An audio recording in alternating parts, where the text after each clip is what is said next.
আসসালামু আলাইকুম। সবাই কেমন আছেন? আশা করি সবাই খুব ভালো আছেন।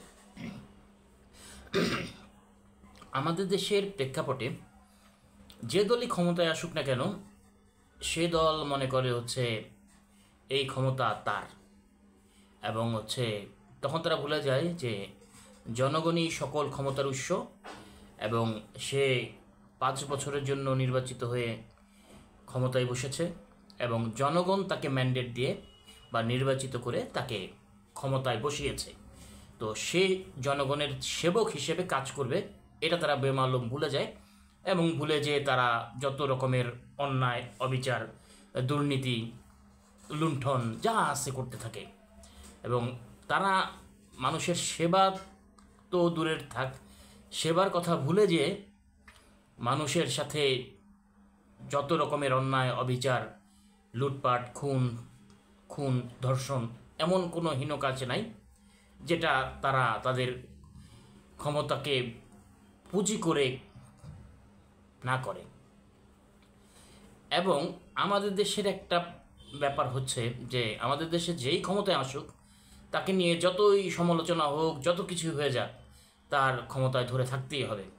সারা বাংলাদেশের মানুষ তাকে পছন্দ করছে না, তার নিজস্ব এলাকার মানুষ তাকে পছন্দ করছে না, তার কিছুই যায় আসে না। সে ক্ষমতায় আছে তো আছেই, সে ক্ষমতা থেকে একচুলও নড়বে না, তার বিবেক জাগ্রত হয় না।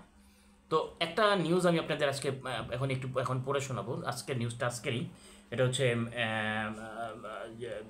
যমুনা টেলিভিশনের, যমুনা টিভির একটা নিউজটা হচ্ছে কানাডার তুমুল জনপ্রিয় প্রেসিডেন্ট জাস্টিন ট্রুডো সে পদত্যাগ করছে। আমি আপনাদের একটু নিউজটা পড়ে শোনাই। পদত্যাগের ঘোষণা দিলেন কানাডার প্রধানমন্ত্রী জাস্টিন ট্রুডো। নানা সমালোচনা আর দলীয় চাপের মুখে পদত্যাগের ঘোষণা দিলেন কানাডার প্রধানমন্ত্রী জাস্টিন ট্রুডো। সোমবার 6 জানুয়ারি তিনি পদত্যাগ ঘোষণা দেন, খবর রয়টার্সের।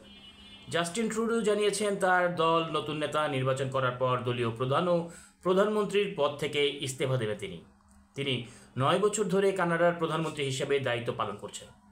সম্প্রতি যুক্তরাষ্ট্রের নবনির্বাচিত প্রেসিডেন্ট ডোনাল্ড ট্রাম্পের শুল্ক হুমকি মোকাবেলায় ব্যর্থতার অভিযোগে চাপে পড়েন তিনি।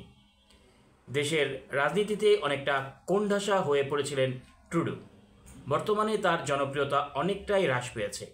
বিরোধীরা তো বটেই, তার নিজ দলের মধ্য থেকেও তার পদত্যাগের দাবি উঠেছিল। আগামী অক্টোবরে দেশটিতে পার্লামেন্ট নির্বাচন। তার পদত্যাগে বড় ধরনের সংকটে পড়ল তার দল লিবারেল পার্টি।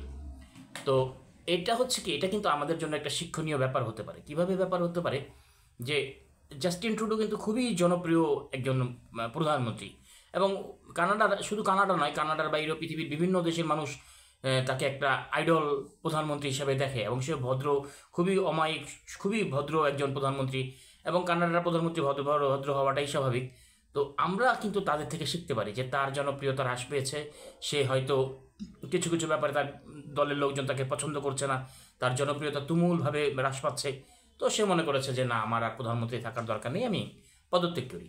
কিন্তু বাংলাদেশের প্রধানমন্ত্রী তো দূরের কথা, বাংলাদেশের সামান্যতম একজন মন্ত্রী, এমপি, ইভেন একজন চেয়ারম্যান, কমিশনার পর্যন্ত, সে যত কিছুই হোক, মানুষ যতই তাকে অপছন্দ করুক, তার কখনোই শুভ বুদ্ধির উদয় হয় না যে না, মানুষ আমাকে চাচ্ছে না, আমি পদত্যাগ করি, এবং মানুষ যেহেতু আমাকে চাচ্ছে না, মানে আমি এই জায়গায় থাকার যোগ্য না, আমি পদত্যাগ করি।